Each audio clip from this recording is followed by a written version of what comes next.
সুপ্রিয় শিক্ষার্থীবৃন্দ, আসসালামু আলাইকুম। আশা করি সবাই ভালো আছো। আজকে আমরা আর একটা নতুন টপিক নিয়ে তোমাদের সঙ্গে হাজির হয়েছি। আমরা বাংলা গ্রামার, ইংরেজি গ্রামার এর ধারাবাহিক আলোচনা করছি। তো তারই ধারাবাহিকতায় আমরা আজকে ইংরেজি ব্যাকরণের একটি অত্যন্ত গুরুত্বপূর্ণ টপিক নিয়ে আলোচনা করব। তোমরা দেখতেই পাচ্ছ, অনেকেই এই টপিকটা ভুল করে বা কনফিউশন আছে। এই টপিকটা আসলে সবার জন্যই গুরুত্বপূর্ণ। একাডেমিক ক্ষেত্রে যদি বলি যে বিশেষ করে নবম শ্রেণী, দশম শ্রেণী, অ্যাডমিশন টেস্ট এবং চাকরির ক্ষেত্রে তো এখান থেকে প্রশ্ন অহরহ আসে, কারেকশনে আসে, আইডেন্টিফাই করতে বলে, রাইট ফ্রম ভার্ব আমাদের মধ্যে দেখা যায়। তো সব মিলায় অত্যন্ত গুরুত্বপূর্ণ একটা টপিক আলোচনা করতে যাচ্ছি। আশা করি সবার কনফিউশন দূর হবে। যদি কেউ অত্যন্ত মনোযোগ সহকারে ভিডিওটি দেখে, তার এই টপিকটা আশা করি আর কোনো কনফিউশন থাকবে না। তাই সবাইকে অত্যন্ত গুরুত্ব সহকারে ক্লাসটি নেওয়ার জন্য অনুরোধ করছি, কারণ ক্লাসটি অত্যন্ত গুরুত্বপূর্ণ, খুবই ইম্পর্টেন্ট একটা বিষয়। এখান থেকে প্রশ্ন মাস্ট আসে পরীক্ষাতে। আমি আবারও বলছি, বিশেষ করে চাকরি পরীক্ষা থেকে এখান থেকে প্রশ্ন আসবেই, মাস্ট। শুরু করা যাক। তো আমরা জানি ভার্ব মূলত কি, যা দ্বারা কোনো কাজ করা বোঝায়। যে আমি তোমাদের ক্লাস নিচ্ছি, শেখাচ্ছি, এটাও একটা কাজ। তোমরা আমার সঙ্গে ক্লাস করছো, এটাও একটা কাজ। আমরা সারাদিন একটা মানুষ যত কিছুই করে, তার মধ্যে আমরা কাজটাই খুব বেশি করি। এই যে কাজটা করি, মানুষ যা কিছু করে, সেটাই হচ্ছে ভার্ব। সহজ কথায় ভার্ব হচ্ছে প্রাইমারিলি দুই প্রকার, একটা ফাইনাইট, একটা নন ফাইনাইট। অর্থাৎ একটা যেটা ক্রিয়ার কাজ শেষ করতে পারে নিজে নিজে, সমাপিকা ক্রিয়া, আর এটাকে বলা হচ্ছে অসমাপিকা ক্রিয়া, এটাকে বলে নন ফাইনাইট ভার্ব। তো আমাদের আছে বিশেষ নন ফাইনাইট ভার্ব। এই নন ফাইনাইট ভার্বটা কি, কাকে বলে আমরা এখন দেখি। বলা আছে যে ভার্ব সাবজেক্টের নাম্বার ও পার্সন অনুযায়ী পরিবর্তন হয় না, তাকে নন ফাইনাইট ভার্ব বলা হয়। বলা হচ্ছে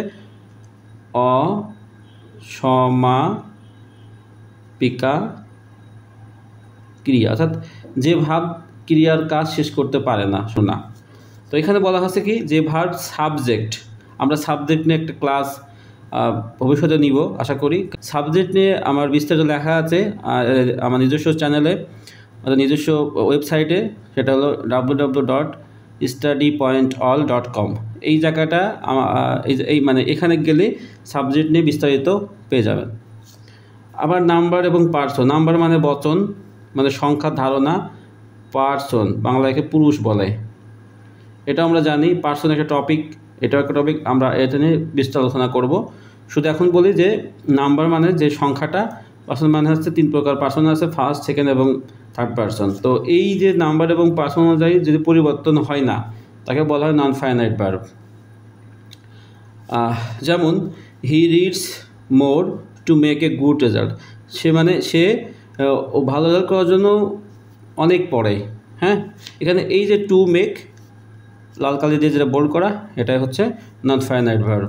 এছাড়াও দেখি reading is the best way to learn more, অর্থাৎ অধিক শেখার জন্য পড়াই হচ্ছে মূল মাধ্যম।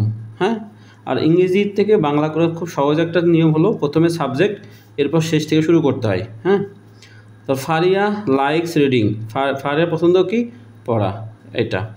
তো এখানে to make, to learn, reading এগুলো সবই হচ্ছে নন ফাইনাইট ভার্ব।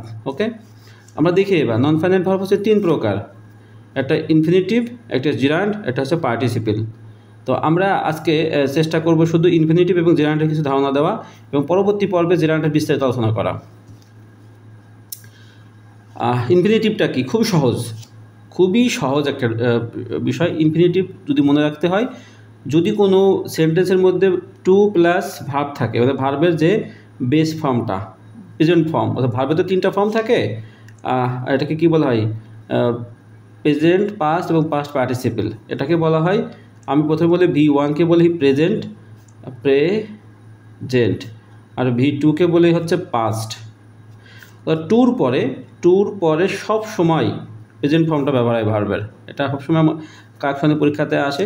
টুর পরে যে ভার্বটা বসে সেটা সবসময় প্রেজেন্ট ফর্ম হয়, কখনো পাস্ট বা কখনো পাস্ট পার্টিসিপল ব্যবহার হয় না। ওকে, এটা ঠিক। আমরা এটা আবার ক্লিয়ার করি। ইনফিনিটিভ খুবই সহজ, যদি কোনো সেন্টেন্সের মধ্যে টু প্লাস V1 থাকে তাহলে সেটাই হলো ইনফিনিটিভ। আর যদি ইনফিনিটিভ করতে বলে সেক্ষেত্রে ওই দ্বিতীয় ভাবটা আমাদের এটা করতে আমরা দেখি ভবিষ্যতে। তো ইনফিনিটিভ শব্দের অর্থ কী? ইনফিনিটিভ শব্দের অর্থ হলো ভার্বের যে রূপে নাম্বার মানে বচন, পার্সন মানে পুরুষ এবং টেন্স মানে কাল ভেদে কোনো পরিবর্তন হয় না, সেটাই সেই ক্রিয়ার রূপ। অর্থাৎ ইনফিনিটিভ হলো সেটাই যেখানে নাম্বার, পার্সন এবং টেন্স অনুযায়ী কোনো পরিবর্তন হয় না। টেন্স যেটাই হোক, পার্সন যেটাই হোক, নাম্বার যেটাই হোক, ও রূপ একটা ফিক্সড। সেটা কি? 2 + V1। এটা ফিক্সড, যে টেন্সই হোক, যে সেন্টেন্সে ব্যবহার হবে, ওর রূপে একটাই থাকবে, 2 + V1। অর্থাৎ ভার্বের আগে টু বসিয়ে ইনফিনিটিভ গঠিত হয়। এই টু দৃশ্যমান আবার অদৃশ্যমানও হয়। হ্যাঁ, এটা আমরা খুব গুরুত্বপূর্ণ। দৃশ্যমান বা অদৃশ্যমান থাকতে পারে। দৃশ্যমান থাকলে সেটা 2 + ইনফিনিটিভ হবে, এবং দৃশ্যমান মানে না থাকলে, দৃশ্যমান না থাকলে সেটাকে বলে বিয়ার ইনফিনিটিভ। আমরা এই বিয়ার ইনফিনিটিভ নিয়ে একটা পূর্ণাঙ্গ একটা সিরিজ তৈরি করব, কারণ এটা খুব গুরুত্বপূর্ণ একটা ভার্ব। ভবিষ্যৎ কোনো একটা সিরিজে আমরা আলোচনা করব হচ্ছে। আর ভবিষ্যতে হবে এমন কিছু বোঝাতে এখানে টু ব্যবহার করা হয়। অর্থাৎ এই জায়গায় টুটা ভবিষ্যতে কোনো কিছু হবে এমন অর্থে ব্যবহার করা হয়।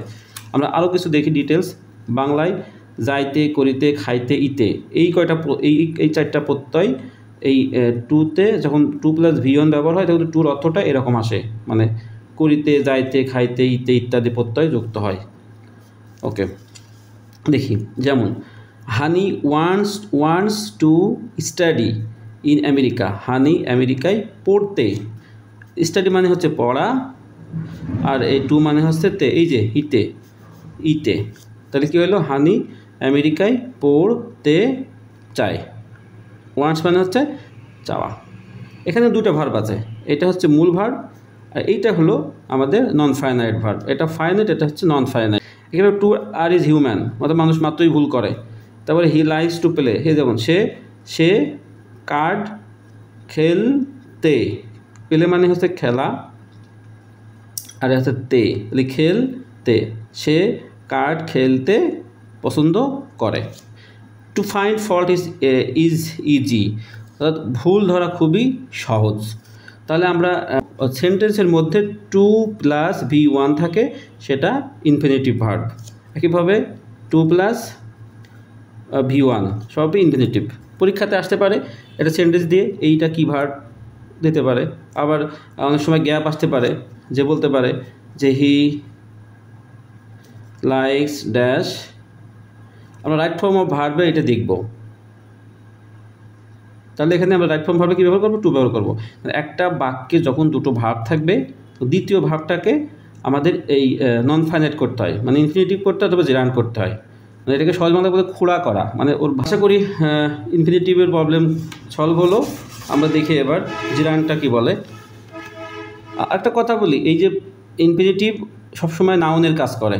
হ্যাঁ, পরীক্ষার কোনো সময় আসতে পারে ইনফিনিটিভ এবং জিরান্ড নাউনের কাজ করে। এই জন্য বলা হয় ইংরেজি ব্যাকরণে ডাবল পার্টস অফ স্পিচ নামে একটা ওয়ার্ড মাঝে মধ্যে পরীক্ষাতে আসতে পারে। ডাবল পার্টস অফ স্পিচ হচ্ছে তিনটা, ইনফিনিটিভ, জিরান্ড এবং পার্টিসিপেল। যেমন ইনফিনিটিভ একের সঙ্গে নাউন এবং ভার্বের কাজ করে, জিরান্ড একইভাবে নাউন এবং ভার্বের কাজ করে। এটা মাথায় রাখতে হবে। জিরান্ডটা কি? খুবই সহজ, ভার্বের বেস ফর্মের সাথে আইএনজি যোগ, সহজ। জিরান্ড ভার্বের বেস মানে ভার্বের প্রথম রূপের সাথে আইএনজি যোগ। আইএনজি সবসময় প্রথম রূপের সাথে যুক্ত হয়। আইএনজি এবং টু সবসময় ভার্বের যে বেস ফর্মটা এর সঙ্গে ইউজ করতে হবে। জিরান্ড শব্দের বাংলা অর্থ ক্রিয়াবাচক বিশেষ্য পদ, নাউন। আগে বলা হয়েছে ক্রিয়াবাচক বিশেষ্য। ওকে, ভার্বের সাথে আইএনজি ফর্ম একই সাথে ভার্ব এবং নাউনের কাজ করে, যেটা আমি একটু আগে বলেছি। ভার্ব একের সঙ্গে নাউন এবং একের সঙ্গে ভার্বের কাজও, মানে জিরান্ড একের সঙ্গে ভার্ব এবং নাউনের কাজ করে। এটা এনবি আছে, এনবিটা গুরুত্বপূর্ণ। জিরান্ড একই সাথে ভার্ব এবং নাউনের কাজ করে। নাউন যেখানে বসে জিরান্ড সেখানেই বসে। তো নাউনের অবস্থানগুলো আমাকে জানতে হবে, নাউন কোন কোন জায়গাটা বসে। নাউন যে জায়গাটা বসে জিরান্ড ঠিক সেই জায়গাটাই ব্যবহার হয়। নাউনের অবস্থান, জিরান্ডের অবস্থানটা কি? সাবজেক্ট হিসেবে জিরান্ড ব্যবহার হয়। অবজেক্ট হিসেবে ব্যবহার করা হয়। সাবজেক্ট এবং অবজেক্টের আমার পূর্ণাঙ্গ একটা ক্লাস আছে, আমি আবারও বলছি এই ক্লাসে দেখার জন্য সেটা হলো আমার ওয়েবসাইট যেতে হবে, ঠিকানা হলো www.studypointall.com। এখানে গেলে সাবজেক্ট এবং অবজেক্টের বিস্তারিত ব্যাখ্যা করা আছে। তাহলে আমরা দেখলাম জিরান্ড বসে হচ্ছে সাবজেক্ট হিসেবে, অবজেক্ট হিসেবে, নাউন কমপ্লিমেন্ট হিসেবে, প্রিপোজিশনের পরে। ওকে, আমরা আজকে একটা টপিক আলোচনা করব, পরবর্তী ক্লাসে বাকিটা। কোনো ভার্বকে কী দ্বারা প্রশ্ন করলে উত্তর পেলে সেটা জিরান্ড হবে। টেকনিক কী দ্বারা, আর একটা টেকনিক বলে দিই, কোনো শব্দকে উঠিয়ে যদি সেখানে আমি ই ব্যবহার করতে পারি এবং যদি সেটা অর্থপূর্ণ হয়, সেই শব্দটা হলো জিরান্ড। আবার বলি, যদি কোনো আইএনজি যুক্ত ভার্বকে উঠাইয়ে ওই জায়গাটা যদি আমি ইট ব্যবহার করি, ইট এবং যদি সেটা অর্থপূর্ণ হয় সেটা হবে জিরান্ড। টেকনিক দুইটা, একটা প্রশ্ন করা যায় কী দ্বারা, আর একটা এটা উঠাই দিয়ে ইট ব্যবহার করা যেতে পারে। যদি ইট ব্যবহার করে অর্থপূর্ণ হয় তাহলে সেটা জিরান্ড হবে। আমরা দেখি সাবজেক্ট হিসেবে জিরান্ডের ব্যবহারটা কী। সাবজেক্ট হিসেবে জিরান্ড কীভাবে বসে, যেমন walking is good for health, মানে হাঁটা স্বাস্থ্যের জন্য ভালো। সাবজেক্টটা কোথায় বসে, খুবই সহজ, সাবজেক্ট সবসময় ভার্বের আগে বসে, অল টাইম মূল ভার্বের আগে সাবজেক্ট ব্যবহার করা হয়। তাহলে এখানে ইজ হচ্ছে প্রিন্সিপাল ভার্ব বা মূল ভার্ব যেটা বলি, এর আগে ওয়াকিং। আমি যদি এখানে যেটা বললাম কি মানে কি ভালো, সেটা হলো হাঁটা, কী দিয়ে প্রশ্ন করে উত্তর পাচ্ছি। আবার যদি আমি ইট ব্যবহার করতে চাই, যদি ওয়াকিং বাদ দিই, সেই ওয়াকিংটা আমি কেটে দিয়ে যদি ইট ব্যবহার করি অর্থপূর্ণ কিন্তু হয়, it is good for health. So খুবই সহজ, আমি কী দিয়েও উত্তর পাচ্ছি, আবার ইট ব্যবহার করেও এটার উত্তর পাচ্ছি। সো এই যে ওয়াকিংটা হচ্ছে জিরান্ড। ওকে, একইভাবে ফাইন্ডিং ফল্ট ইজ ইজি, মানে ভুল ধরা সহজ। কি সহজ, এটা কী দ্বারা প্রশ্ন পাচ্ছি, আবার এটাও আমি ইট দিয়ে ব্যবহার করতে পারছি। সুইমিং, এখানে আমি যদি আমি সুইমিংকে যদি আমি ইট ব্যবহার করি, it is my favourite hobby, আবার কি প্রশ্ন করলে পাবো, আরও সহজভাবে বলতে পারি এটা সাবজেক্টে ব্যবহার করা হচ্ছে, সো এটা জিরান্ড। আরও দেখি অবজেক্ট হিসেবে জিরান্ড কোথায় বসে। এখন অবজেক্টটা কোথায় বসে, অবজেক্টটা বসে মানে সবসময় ভার্বের পরে। তো I remember the horse winning, আমি কি মনে করি, কি দিয়ে পাচ্ছি, ইট দিয়েও পাচ্ছে। আই রিমেম্বার দ্য হর্স, মানে আই রিমেম্বার ইট। ওকে, অথবা আমি কি মনে করি, উইনিংটা, জয়লাভটা, কী দ্বারা উত্তর পাচ্ছে, আবার ইট দ্বারা উত্তর পাচ্ছে। হি লাইকস প্লেয়িং কার্ড, সে কী পছন্দ করে, খেলতে। আমরা আগে বলেছি সবসময় তে কার উত্তর হবে, তে বা ইতে, বাংলা ক্রিয়াটা। হি লাইকস ইট দিয়েও পাবো, আবার কী দিয়েও প্রশ্ন করে পাবো।